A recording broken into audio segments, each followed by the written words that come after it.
وهي المعكرونة بالبشاميل صارت جاهزة معي على طريقة آية.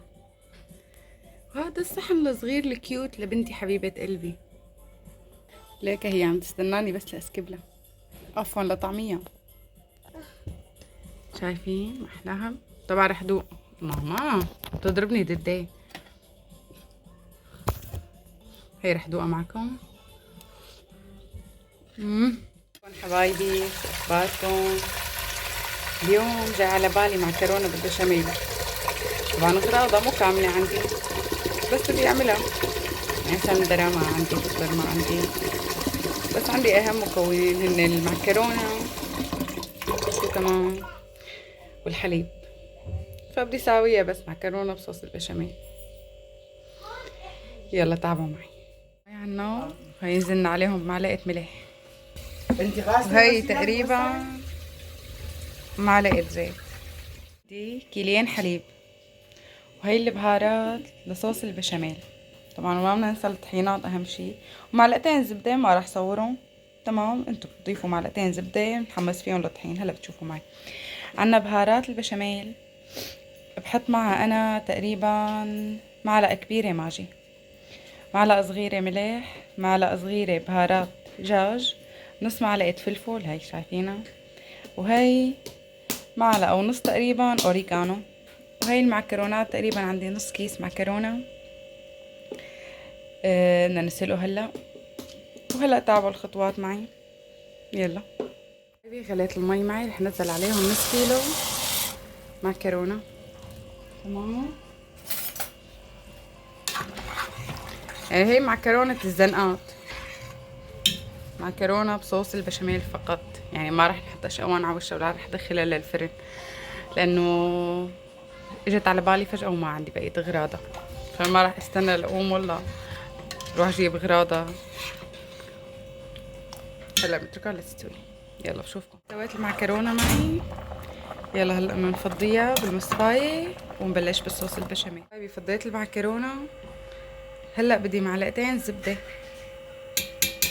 هي وحدة وهي ثانية، وهلا رح نزل عليهم معلقتين لطحين.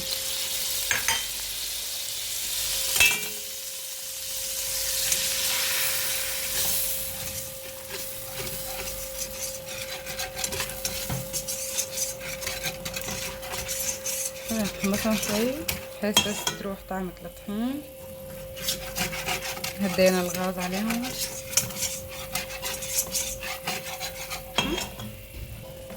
هي انزل عليهم لترين الحليب.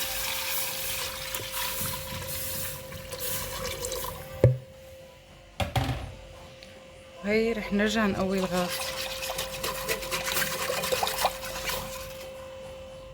وليش مثلا حاطه لترين حليب وهو نص كيلو معكرونه؟ انا بحبها بما انه هلا ما رح تفوت على الفرن، فبحب الصوص يكون اكتر منها بشوي. عرفتوا؟ يعني وقت بتيجي على بالكم شغله لا توقفوا بوش الغراض اذا كامله ولا مو كامله، دغري طلعوا اللي عندكم واشتغلوا وقولوا آية آلة. يلا هلا بس يغلوا الحليبات معي فرجيكم. طبعا ايدكم لا تقيموها. يلا نزل خلطة البهارات عليهم وبعدين بنكمل تحريك.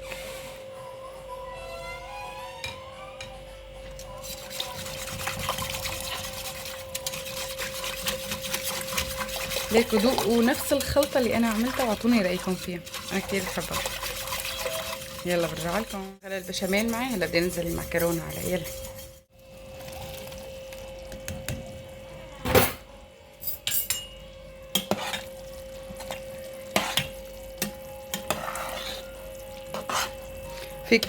في كتير طرق للبشاميل، مو طريقة ولا تنتين، في كتير طرق للبشاميل. ان شاء الله مع الايام فرجيكم اياهم، بس هي طريقة الزنقة. اكيد تكون جربوها وتقولوا لي رايكم فيها شو، بس انا بدي ادوق ابداعاتي. هلا نستناها بس شوي تغلي مع بعضها مشان المعكرونة تتشرب شوي من الصوص. وبشوفكم وقت التقديم. بحبكم كثير، لا تنسوا تشتركوا بالقناة وتفعلوا جرس التنبيهات وتحطوا لي لايك للفيديو وتعلقوا لي كومنتات كتير كتير كتير حلوة. يلا لازم نصل بقى ل1000 مشترك. يلا. المعكرونة بالبشاميل صارت جاهزة معي على طريقة آية. وهذا الصحن الصغير الكيوت لبنتي حبيبة قلبي. ليك هي عم تستناني بس لأسكبلها، عفوا لطعميها. شايفين محلاها؟ طبعا رح دوق. ماما بتضربني ددي. هي رح دوقها معكم.